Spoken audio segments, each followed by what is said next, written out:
ঘটনা হয়েছে বিরিয়ানি ভালোবাসে না এমন কোনো মানুষ আছে কিনা আমি জানি না। আমি যত মানুষের দেখছি তারা সবাই দেখি বিরিয়ানি ভালোবাসে। এত ভালোবাসা, যত ভালোবাসা আছে সব বিরিয়ানির জন্যই দেখি তাদের। তাই আজ সেই বিরিয়ানি লাভারদের জন্য বিরিয়ানি রেসিপি নিয়ে আসলাম। বিরিয়ানি রেসিপিটা করার জন্য প্রথমে আমি এখানে মুরগির মাংসটাকে ভালো করে ধুয়ে পরিষ্কার করে পানি চড়িয়ে একটা বাটিতে নিয়ে নিব। বাটিতে নেওয়া হয়ে গেলে এখানে দিয়ে দিব হচ্ছে আদা রসুন বাটা, স্বাদমতো লবণ, মরিচের গুঁড়া, ধনিয়ার গুঁড়া, জিরার গুঁড়া। গরম মশলাগুলো দেওয়া যখন হয়ে যাবে তারপরে দিয়ে দিব আস্ত গরম মশলা। আস্ত গরম মশলার ভিতরে প্রথমে যাবে জিরা, কালো গোলমরিচ, দিয়ে দিব দারুচিনি, এলাচ, লবঙ্গ, আর দিব স্টার মশলা, সাথে দিব তেজপাতা। দিয়ে এখানে দিয়ে দিতে হবে বিরিয়ানি মশলা। বিরিয়ানি মশলাটা দিয়ে দিব তেল, এক খাবলা তেল দিয়ে সুন্দরভাবে মাসাজ করতে হবে। আস্তে ধীরে ঠান্ডা মাথায় মাসাজ করতে হবে। ধীরে সুস্থিরে মাসাজ করবেন, একবারে আদরের সহিত মাসাজ করবেন চিকেনটাকে। যখন মাসাজ করা হয়ে যাবে তখন এক সাইডে রেখে চলে যাব চুলায় একটা বড় পাত্র বসিয়ে দিব। পাত্রে দিয়ে দিব পানি, পানিতে দিয়ে দিব হচ্ছে আস্ত গরম মশলা, জিরা, দারুচিনি, এলাচ, তেজপাতা, কালো গোলমরিচ দিয়ে লবণ দিয়ে ভালো করে একটা ঘটনাটা দিয়ে দিব। পানিটাকে দিয়ে এখানে দিয়ে দিব অল্প পরিমাণে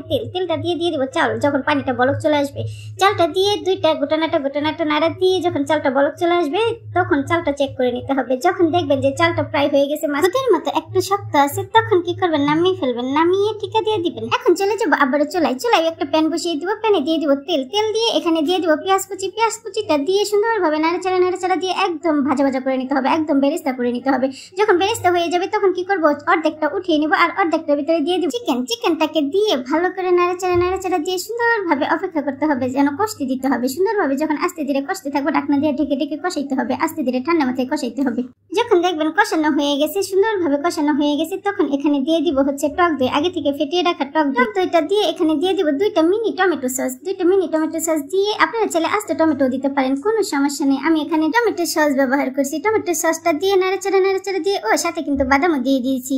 বাদাম দিয়ে ভালো করে নাড়াচাড়া দিয়ে কিছুক্ষণ আবারও কষিয়ে নিব। যখন কষানো হয়ে যাবে তখন এখানে দিয়ে দিব ওই যে টক দইওয়ালা গ্লাসটা দিয়ে অল্প পরিমাণে পানি দিয়ে নাড়াচাড়া দিয়ে সুন্দরভাবে আর একটু বিরিয়ানি মশলা দিয়ে দিব। বিরিয়ানি মশলাটা দিয়ে আবারও নাড়াচাড়া দিয়ে অপেক্ষা করবো যতক্ষণ না পর্যন্ত একদম পানিটা শুকিয়ে যায়। যখন পানিটা শুকিয়ে একদম মাখো হয়ে যাবে, চিকেনটা সুন্দরভাবে হয়ে যাবে, তখন চিকেনটা নামিয়ে ফেলবো। নামিয়ে চলে যাবো বড় একটা পাত্রের কাছে। বড় একটা পাত্র নিয়ে নিব। প্রথমে দিয়ে দিব ওই যে পোলাও ভাতগুলোকে দিয়ে তারপর এখানে দিয়ে দিব হচ্ছে ওই রান্না করা চিকেনটা পুরাটা দিয়ে দিব। দিয়ে এর উপরে আবারও দিয়ে দিব ভাতগুলো দিয়ে সুন্দরভাবে চামচের সাহায্যে একদমই লেপাপোছা করে দিব, সুন্দরভাবে লেপাপোছা করে দিব, একদম যেন সমান হয়। যদি দেখেন সমান করতে যেয়ে মাংস বের হয়ে আসতেছে তখন কি করবেন, অন্য জায়গা থেকে ভাত নিয়ে আবারও ধামাচাপা দিয়ে দিবেন মাংসটাকে। ধামাচাপা দেওয়া হয়ে গেলে এর উপরে দিয়ে দিব পেঁয়াজ বেরেস্তাটা দিয়ে এখানে দিয়ে দিব বাদাম আর দিয়ে দিব কিশমিশ। বাদাম আর কিশমিশ দেওয়া হয়ে গেলে একটু জাফরান ভিজানো দুধ ছিল ওই দুধটুকু দিয়ে দিব। দেওয়া হয়ে গেলে সবকিছু আর কি দেওয়া হয়ে গেলে তখন এখানে দিয়ে দিব হচ্ছে ঢাকনা দিয়ে ঢাকনার উপরে একটু আটা গুলাইয়া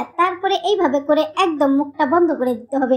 যখন মুখটা বন্ধ হয়ে যাবে তখন এই যে ঢাকনার যে ছিদ্রটা আছে এটা একটা কাগজ দিয়ে বন্ধ করে দিব। দিয়ে চুলার ভিতরে বসিয়ে দিব 20 মিনিটের জন্য দমে। 20 মিনিট পরে ঢাকনাটা উঠিয়ে যখন দেখছি মাশাআল্লাহ দেখতে যেমন সুন্দর হয়েছে, খাইতেও যে কি মজা হয়েছে বলে বোঝাতে পারবো না। একবার হইলেও রেসিপিটা ট্রাই করবেন আর ট্রাই করে অবশ্যই আমাকে কমেন্ট বক্সে এসে কমেন্ট করে জানাতে কিন্তু ভুলবেন না। এত মজা হবে এই বিরিয়ানিটা আগে যদি জানতাম তাহলে আরো আগে শেয়ার করতাম। ভিডিওটা ভালো লাগলে লাইক কমেন্ট শেয়ার করে দিবেন আর ফলো দিয়ে অবশ্যই আমার পাশে থাকবেন আরো সুন্দর ভিডিও পাওয়ার জন্য।